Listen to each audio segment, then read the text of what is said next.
So here in Dory Park in Virginia, just outside of Richmond, not too far down from where the Richmond airport is, the USA Archery officials have now moved our target butts. We were at 70 meters, and now we've moved them into 50 meters for two reasons. Number one, we're getting ready for compound archery, and then we're going to finish off with our bare bow competition. So the distinction there is going to be 50 meters, which is just about 55 yards, I believe, 54.7-ish, something like that. A little more than a football field. Yeah, about half of a football field. Half of a football field. And now we're going to reduce the target size. You can actually see how much less the target for compound. But then what we do is, at bare bow, we kind of blend the two. We have the 50-meter distance, but we go back to the 122-centimeter target face. But we also steal a sight from them, a release, and yeah, everything we do. else. So yeah, it's literally bare bow. Yes. The term is exactly what it is. Yeah. It's a very sophisticated stick with a couple of weights on it with a string, shooting another stick with an arrow point down range. And wait till you see that competition, because the skill of the athletes involved in bare bow, where we get to compound, is totally different. This is the Formula One, the super bike, if you will, of archery. You can put everything on it but electronics, and if you can beat me with it, you got it. So it's kind of a fun little, if you got it, you get it. I mean, anything you can to hit a 10 is pretty much what you got to do. If you're just joining us, we've already gone through the recurve gold medal matches here in Virginia. The wind has definitely been a talking point in our field of play. Now, Rio, one of the things that's interesting about USA Archery is people shoot in different clubs all around the country, may have a target that's 50 meters, but our target direction in which they face is all standardized, isn't it? Yeah, it's usually to the north. They try to do that to keep the sun out of your face when you're shooting, so it isn't in your face in the morning or in your face in the evening. So you kind of do get it coming across, but for the most part, they try to get it as a northern-facing target. All right, this is not Braden Gellantine versus Paige Pierce. Those are the coaches for the athletes that are getting ready to come. Yeah. Although that would be a very interesting match. There's no question about it. So the coaches are in play. Now it's time to get our athletes onto the field of play for the compound senior women.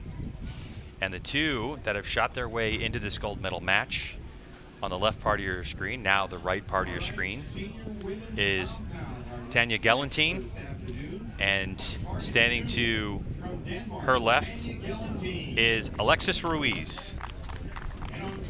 Both who are very experienced archers, been on the international stage. They've, got some pretty good resumes. I'm not positive, but both of them I think are going to the World Cup finals. They're both going to the World Championships for sure, but I think they're both even have had a good enough year. They're both going to the World Cup finals. Tanja, of course, representing Denmark. Yeah. She's doing that, and Alexis Ruiz representing the United States.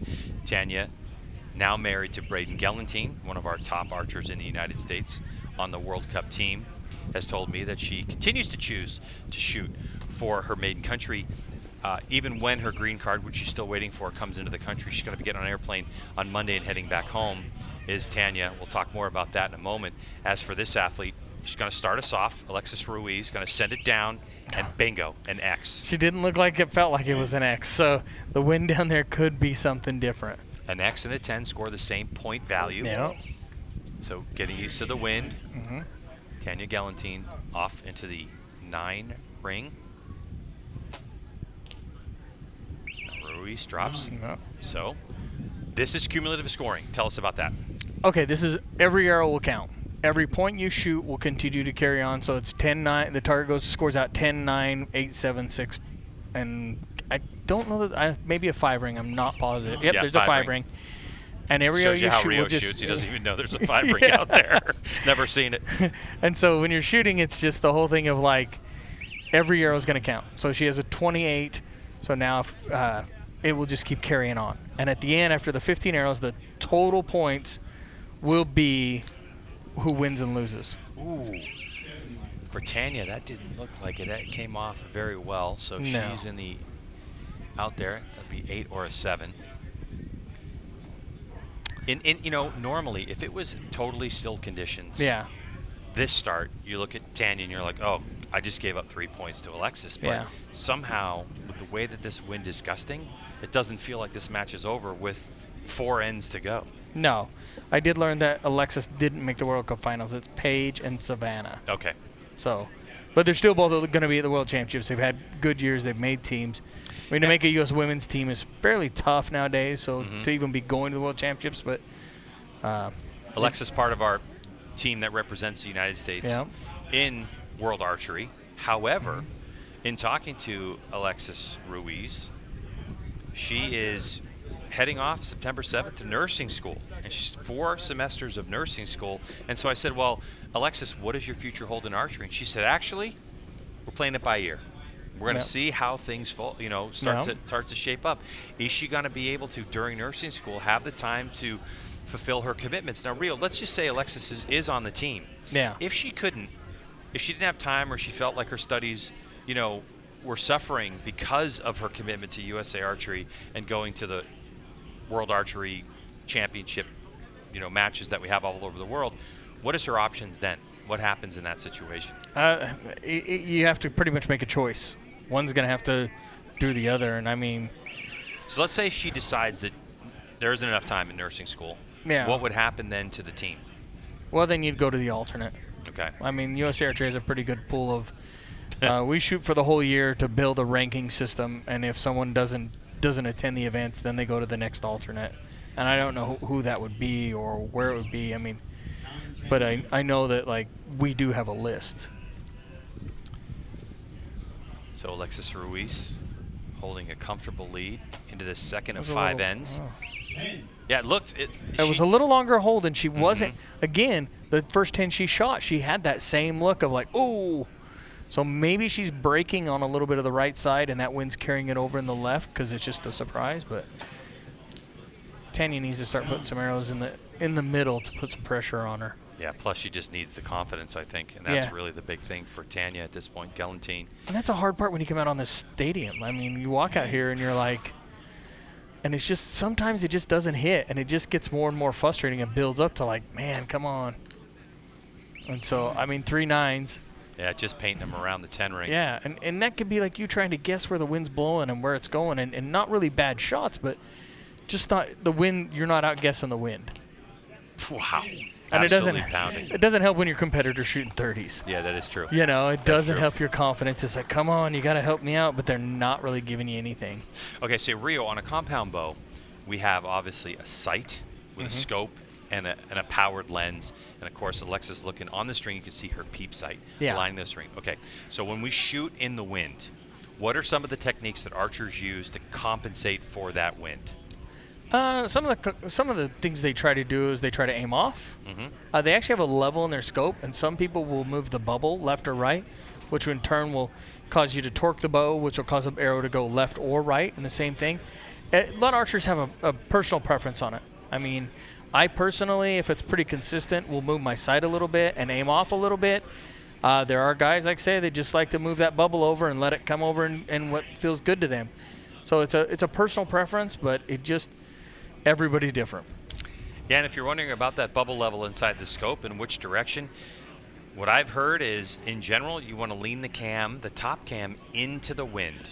That's going to give the direction on which the bubble needs to go, and that's going to help the arrow flight. The thing with bubbling off, though, is it can be very tricky. It takes quite a bit, I think, of knowledge and practice. A lot of experience in it, for sure. And I can tell you, I've done both, and I can't say that there's ever one that I like better than the other. But aiming off is something where normally you want to aim right in the middle of the target and send it, but then aiming off, if you know the wind's say coming left or right, you may want to scooch that dot over to the right a little bit, and then you got to figure that out as well. Yeah. And then that messes with your brain because all you've been doing is practicing shooting in the middle.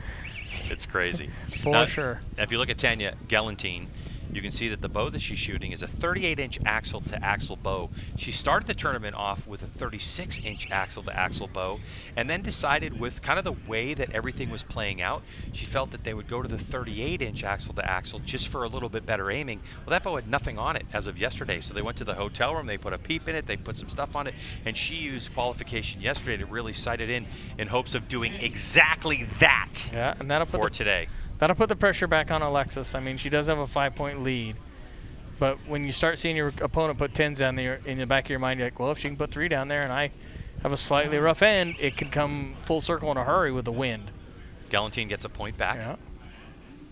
sight it in hopes of doing exactly that for today. For sure. And believe me, when Tanja Jensen starts to get into a rhythm or starts to get into a groove and figure it out, this is exactly what can happen. The question is it too little, too late? We're in the middle part of this match. Yep.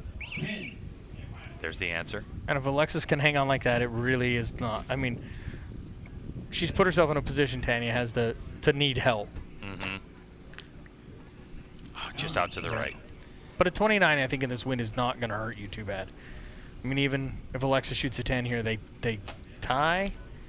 But she did. Yep, she got it. But at this point, too, you're right. Tanja needs a little help. She needs to be gaining more. The arrow that just landed in the target for Alexis Ruiz is often referred to as a jar licker. You want to explain that, Rio? It's just like on the edge of the edge of it, like when you got something that they're just licking, just barely touching. The condensation on the outside of a bottle or something like that. Yeah, jar licker. A lot of fun archery terms if you come shooting. Yeah, another one, screamer, because you're trying to scream that you hope it gets in. And like, I mean, I've heard a lot of them. Yeah, you've been around a couple of times. So as the official scores come in, judges are taking a look at arrows, determining what the point value is. You can see that line is definitely cut. I can tell you, this can be some of the most nerve-wracking when you're sitting back here if you're in a close match. Like, man, how is it? And a big help is your agent you have down there. Because sometimes they will know before the score appears on the board or anything, and then give you a thumbs up or a thumbs down. And so I've learned that there are some agents that are a little better than others to give you ideas of what's going on. Well, one time when I was in Vegas shooting, I had a friend as an agent, someone looking through the binos, Rich Govin, and I was getting ready to shoot a 300, and every time I turned around and looked to see if the arrow was in, he wouldn't even look at me. He just kind of nodded his head. I'm like, you're not helping me, man. Okay, I need good communication. I need you to say, yes, you got it in, instead of just giving me like an eyebrow nod. Yeah, that type of communication from your agent is vital. Yeah, and it makes... I can tell you, even in the coach's box, if they can tell you quick enough to know where it's at, it can make you more relaxed. Because if you have that arrow that's close and you're like, your nerves, and you just have that shock of like, come on, be there. And if they can just tell you, yes, it is, or no, it isn't, it can drop that anxiety down just tons. So for Tanja Jensen, tied that end.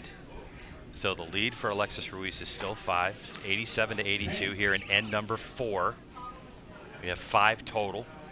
She starts off with a 10, so that can... And we're hearing it too, by the way, over the PA system. Yeah. So good answer from Ruiz. She's not, I mean, Tanya's starting to put some in there, but Alexis is not giving her any room to catch back up. Yeah, what's going on with Jensen now, I needed to start one end earlier, I believe. Yeah. Well, there's a little help. But again, like I said, when you step out on that field, sometimes it's hard to get it. Well, there you go. There's a good one. Poor Tanya's going to be so frustrated because once you find that groove, it's like, why couldn't I have just picked it a little bit? Now, the wind has definitely died down here. Yeah. But another good solid 10 from Ruiz. But you're still, like, you look back at that one end, you're like, man, if I'd have just started a little bit earlier, I could have. Plenty of experience with Tanja over the years. From Copenhagen in Denmark. Having a great run at it. Closing in on a year of marriage. I think they're about a month and a half away from celebrating the anniversary with the Jensens. Yeah, it still seems weird to call her that. I know. Forever she's been Jensen, and I know. Even when I see her, I'm like, hey, TJ, what's up? She just doesn't say anything, but it's TG now, I guess. Yeah. Great shots. But she's come back. She's got it in order, so if she can get the door to open a little bit, there is an opportunity, but as long as this wind stays died down like it seems to be coming up, it's going to be tough to gain back 4 points.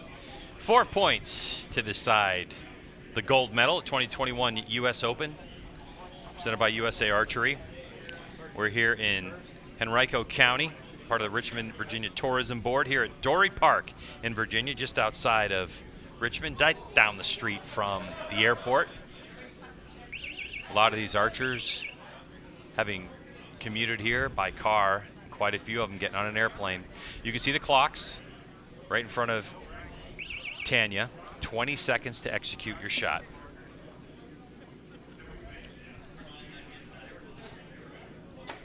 Got to be a 10. Yeah, and she an does X. it.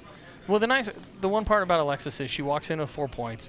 In your mind, I can shoot 3 9s and I can't lose. Yeah, true. Yeah. But you have that thought process, so you relax a lot. And yeah, so, and that happens, exactly, yeah. Mm-hmm. We call it holding gold. All you got to do is just get it in there. And sometimes you relax too much, but a lot of times it just gives you the confidence, if you've been shooting well, to just pull up and put them in the middle. Dropped it a little low there. And that's the thing I was going to mention, too, is you always have to be mindful, especially today, and what's going on with the wind. Yeah. But the way Alexis Ruiz has put her stamp on this one is impressive. Yeah, I mean, with a 10 here, she'll shoot a 146 in this breeze. That's definitely a nice round. So can she finish it off just like she did in the second round, second end? She does with a nice 30. Really nice group right there on the upper left-hand side of the X ring. The gold medalist, Alexis Ruiz. So a 28 in end number 1, a 30 in end number 2, then a 29, 29, and 30 to wrap that one up. Yeah, it's a good round there in that breeze. She shot very well. So Alexis Ruiz, the Arizona native, 22 years old, heading to nursing school. Still has more archery this year. Yeah, she's got the World Championships. Like, I thought maybe the World Cup Finals, but I learned that that's not true. It's Van der Weer and Pierce that are going to be there, will be at the World Cup Finals. So, but she does still have the World Championships, and the girls shot the team event yesterday and shot really well. So, outstanding shooting by Alexis Ruiz. Great job to finish that one off, Alexis. Great shooting. How was it out there for you? It was very nerve-wracking. The wind is very hard to read, especially with the stands. So I felt the wind more on my body, and then the flags were showing something different. So every first arrow was more just trying to figure out a spot to aim, and then if I have to make an adjustment, I make the adjustment for the next arrow. How did it help you a lot in the last few ends to have those extra points there to relax and not have to worry as much about the wind? It helped a lot. It helped me just trust my shot. I didn't have to worry to come back from points. So I think it helped a lot.